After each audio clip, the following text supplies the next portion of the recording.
ಒಳ್ಳೆ ಎಸ್, ನಮ್ಮ ಜೊತೆ ಈಗ ಸಾಮಾಜಿಕ ಹೋರಾಟಗಾರ ಮರ್ಲಿಂಗೇಗೌಡ ಮಾಲೆ ಪಾಟೀಲ್ ನಮ್ಮ ಜೊತೆ ಇದ್ದಾರೆ. ಬನ್ನಿ ಮಾತಾಡ್ಸೋಣ. ಸರ್, ಈಗ ಸಿ ಎಮ್ಗೆ ಒಂದು ಮನವಿ ಲೆಟ್ರ್ ಸಹ ಬರೆದಿದ್ರಿ. ಚಿನ್ನಸ್ವಾಮಿಲಿ IPL ಮ್ಯಾಚ್ ನಡೆಸದಂತೆ ಮನವಿ ಸಹ ಮಾಡ್ಕೊಂಡಿದ್ರಿ. ಮತ್ತೊಂದು ಕಡೆ ಜಲಮಂಡಳಿ ಒಂದು ಆದೇಶ ನೀಡಿದೆ. ಅಂದರೆ ಸಾರ್ವಜನಿಕ ಅಂದರೆ ಮನೋರಂಜನೆಗೆ ಆಯಿತು, ಪಾರ್ಕ್ಗಳಿಗೆ ಆಯಿತು, ಮತ್ತು ಕಟ್ಟಡ ಕಟ್ಟುವ ವಿಚಾರವಾಯಿತು, ನೀರು ಬಳಸಬೇಡಿ ಅಂತ ಒಂದು ಆದೇಶ ಆಗಿದೆ. ಬಳಸಿದರೆ ದಂಡ ಅಂತ ಒಂದು ಸ್ಪಷ್ಟನೆ ನೀಡಿದ್ದಾರೆ ಒಂದು ನೋಟಿಸಲ್ಲಿ. ಸೊ ಈಗ IPL ಮ್ಯಾಚ್ ನಡೀತಿದೆ, ಅದು ಮನೋರಂಜನೆಗಾಗಿ ನಡೀತಿದೆ. ಏನಂತ ಲೆಟ್ರಲ್ಲಿ ಮೆನ್ಷನ್ ಮಾಡಿದ್ದಾರೆ ಮತ್ತು ಸರ್ಕಾರಕ್ಕೆ ಏನಂತ ಒತ್ತಾಯ ಮಾಡ್ತಾರೆ? ಸರ್, ರಾಜ್ಯದಲ್ಲಿ ಭೀಕರ ಬರವಿದೆ. ಅದರಲ್ಲೂ ಬೆಂಗಳೂರಿನಲ್ಲಿ ಪ್ರತಿ ಹನಿಗೂ ಕೂಡ ಹಾಹಾಕಾರ ಎದ್ದಿದೆ. ಹಾಗಾಗಿ ಅದಕ್ಕೆ ಸಂಬಂಧಪಟ್ಟಂಥ ಜಲಮಂಡಳಿ ಅಧಿಕಾರಿಗಳು ಪ್ರತಿದಿನವೂ ಕೂಡ ನೀರನ್ನು ಉಳಿಸಿ ಅನ್ನೋ ಕ್ಯಾಂಪೇನ್ ಕೂಡ ಮಾಡ್ತಾ ಇದ್ದಾರೆ, ಜಾಹೀರಾತುಗಳನ್ನು ಕೊಡ್ತಾ ಇದ್ದಾರೆ. ಅದಕ್ಕೆ ಸಂಬಂಧಪಟ್ಟಂತೆ ಜಲಮಂಡಳಿ ಅಧ್ಯಕ್ಷರು ಕೂಡ ಒಂದು ಆದೇಶವನ್ನು ಹೊರಡಿಸಿದ್ದಾರೆ. ಈ ಕೆಳಕಂಡ ಕಾರಣಗಳಿಗೆ ನೀರನ್ನು ಕೈದೋಟಕ್ಕೆ ಆಗಲಿ ಇನ್ನಿತರ ಬೇರೆ ಬೇರೆ ಕಾರಣಕ್ಕೆ ನೀರನ್ನು ಬಳಸ್ಕೊಬಿಡಬೇಡಿ ಅಂತ ಹೇಳ್ತಾರೆ.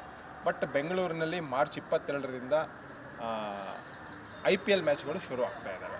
ಒಂದು ಮ್ಯಾಚ್ ಶುರು ಆಗಬೇಕಂದ್ರೆ ಕನಿಷ್ಠ ಅಂದರೆ ಒಂದು ಲಕ್ಷಾಂತರ ನೀರು ಬೇಕಾಗುತ್ತೆ. ಗ್ರೌಂಡಿಗೆ ಕನಿಷ್ಠ ಏನು ಅಂತಂದ್ರೆ ಗ್ರೌಂಡ್ ನಿರ್ವಹಣೆಗೆ ಒಂದು 25 ಲೀಟರ್ ನೀರು ಬೇಕಾಗುತ್ತೆ. ಸಾರ್ವಜನಿಕರಿಗೆ ಶೌಚಾಲಯಕ್ಕೆ, ಬರುವ ಆಟಗಾರರಿಗೆ, ಸೆಕ್ಯೂರಿಟಿಗೆ, ಪೊಲೀಸರಿಗೆ ಶೌಚಾಲಯಕ್ಕೆ ಸುಮಾರು ಕಡಿಮೆ ಅಂದರೆ ಒಂದು 2.5 ಲಕ್ಷದಿಂದ 4.5 ಲಕ್ಷದವರೆಗೆ ಲೀಟ್ರ್ ವ್ಯವಸ್ಥೆ ಬೇಕಾಗುತ್ತೆ.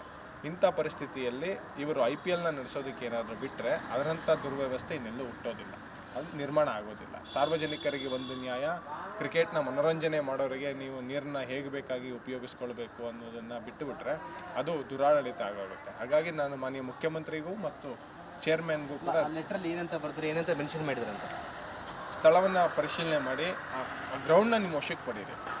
ಬರಗಾಲ ಮುಗಿಯೋವರೆಗೂ ಅಥವಾ ನೀರಿನ ಬವಣೆ ತಪ್ಪೋವರೆಗೂ, ಯಾವ್ದು ಮೊದಲು ನೀರು ಎಲ್ಲ ಕಡೆ ಆಗುವವರೆಗೂ ಗ್ರೌಂಡ್ನ ವಶಕ್ಕೆ ಪಡೀರಿ.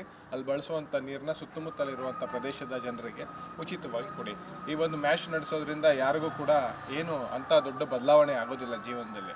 ಆದರೆ ನೀರು ಸಿಗದೇ ಇದ್ದರೆ ಬೆಂಗಳೂರಿನಲ್ಲಿ ಅನೇಕರು ಬೆಂಗಳೂರನ್ನ ಬಿಟ್ಟು ಹೋಗುವಂಥ ಪರಿಸ್ಥಿತಿ ಬರ್ಬೋದು, ನೀರಿನ ಆಕಾರ ಮತ್ತಷ್ಟು ಹೆಚ್ಚಾಗ್ಬೋದು. ಹಾಗಾಗಿ ನಾನು ಮಾನ್ಯ ಮುಖ್ಯಮಂತ್ರಿಗಳಿಗೆ ದೂರು ಕೊಟ್ಟಿದ್ದೀನಿ. ಈ ಕೂಡಲೇ ಆ ಗ್ರೌಂಡ್ನ ತಮ್ಮ ವಶಕ್ಕೆ ಪಡೆದು ಸಾರ್ವಜನಿಕರಿಗೆ ಅಲ್ಲಿಂದ IPL ಮ್ಯಾಚ್ ಆದರೆ ಮುಂದಿನ ಹೋರಾಟ ಯಾವ ರೀತಿ ಇರ್ತಂತ ನನ್ನ ಪತ್ರದಲ್ಲಿ ಸ್ಪಷ್ಟವಾಗಿದೆ. ನೀವೇ ಆದೇಶ ಮಾಡಿರುವಂತೆ ಕೆಲವೊಂದು ಷರತ್ತುಗಳನ್ನು ಹಾಕಿ ಆದೇಶವನ್ನು ಏನು ಹೊರಡಿಸಿದ್ದೀರಾ ಅದರ ವಿರುದ್ಧವಾಗಿ IPL ಏನಾದ್ರು ನಡೆದರೆ ನಾನು ಸಕ್ಷಮ ಪ್ರಾಧಿಕಾರಕ್ಕೆ ಈ ಎಲ್ಲ ದಾಖಲೆಗಳನ್ನು ಅನುಸಾರವಾಗಿ ದಾಖಲೆಗಳನ್ನ ಪ್ರೊಡ್ಯೂಸ್ ಮಾಡಿ ಸಕ್ಷಮ ಪ್ರಾಧಿಕಾರದಲ್ಲಿ ಕಾನೂನು ಹೋರಾಟವನ್ನು ಮಾಡ್ತೀನಿ. ಅದರಂತೂ ನಿಜ. ಯಾಕೆಂದರೆ ಉಳ್ಳವರಿಗೊಂದು ನ್ಯಾಯ, ಬಡವರಿಗೆ ಒಂದು ನ್ಯಾಯ ಅಂತಂದರೆ ಈ ರಾಜ್ಯದಲ್ಲಿ ನ್ಯಾಯಕ್ಕೆ ಎರಡೆರಡು ವಿಧ ಇಲ್ಲ. ಈ ದೇಶದಲ್ಲಿರೋರು ಎಲ್ರಿಗೂ ಒಂದೇ ನ್ಯಾಯ, ಕರ್ನಾಟಕದಲ್ಲೂ ಸಹ, ಅದು ಬೆಂಗಳೂರಿನಲ್ಲೂ ಸಹ.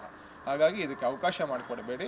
ಈ ರಾಜ್ಯದಲ್ಲಿರುವಂಥ, ಅದರಲ್ಲೂ ಬೆಂಗಳೂರಿನ ಹೃದಯ ಭಾಗದಲ್ಲಿರೋರಿಗೂ ಎಲ್ರಿಗೂ ಒಂದೇ ನ್ಯಾಯ. ಹಾಗಾಗಿ ನೀವೇನಾದರೂ IPL ನಡೆಸೋದಕ್ಕೆ ಅವಕಾಶ ಮಾಡಿಕೊಟ್ರೆ ನಾನು ಖಂಡಿತವಾಗಿಯೂ ಸಕ್ಷಮ ಪ್ರಾಧಿಕಾರಕ್ಕೆ ಅರ್ಜಿಯನ್ನು ಸಲ್ಲಿಸಿ ಕಾನೂನು ಹೋರಾಟ ಅಂತೂ ಮಾಡೋದಂತೂ ನಿಜ. ಇದಿಷ್ಟು ಮರ್ಲಿಂಗೇಗೌಡ ಮಾಲೆ ಪಾಟೀಲ್ ಅವರ ಮಾತಾಗಿತ್ತು. ಅಂದರೆ ಸರ್ಕಾರಕ್ಕೆ ಮನವಿ ಮಾಡಿದ್ದೀನಿ, ಅಂದರೆ ಸರ್ಕಾರ ಅಂದರೆ ಜಲಮಂಡಳಿ ಒಂದು ಆದೇಶ ನೀಡಿದೆ, ಆ ಆದೇಶ ಪ್ರಕಾರ ನಡೆಸಿಕೊಳ್ಬೇಕು. ಇಲ್ಲ ಆದರೆ ಮುಂದಿನ ದಿನಗಳಲ್ಲಿ ನನ್ನ ಕಾನೂನು ಹೋರಾಟಕ್ಕೆ ಮುಂದಾಗ್ತಂತೇನೋ ಒಂದು ಕಡೆ ಸರ್ಕಾರಕ್ಕೆ ಎಚ್ಚರಿಕೆ ನೀಡಿದ್ದಾರೆ. ಕ್ಯಾಮ್ರಾ ಪರ್ಸನ್ ರಾಜು ಜೊತೆ ವೀರೇಶ, ರಿಪಬ್ಲಿಕ್ ಕನ್ನಡ, ಬೆಂಗಳೂರು.